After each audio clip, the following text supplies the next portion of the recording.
আজ 15 সেপ্টেম্বর 2024।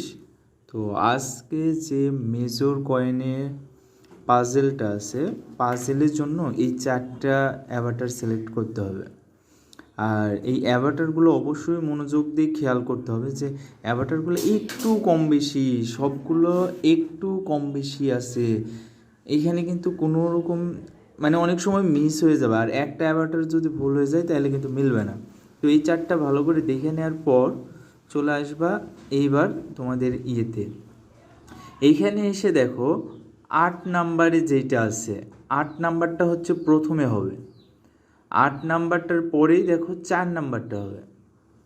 4 নাম্বারটা হওয়ার পরে আমাদের হবে নাম্বার 10 নাম্বারটা। 10 নাম্বারটা দেওয়ার পরে একদম প্রথম ফার্স্টেরটা। তাহলে কি হইলো আমাদের, প্রথমে হচ্ছে 8, তারপর 4, তারপর 10, তার সবার শেষে হচ্ছে 1 নাম্বারটা। তো এইটা করলে আজকে 5000 কয়েন ফ্রি পাবা।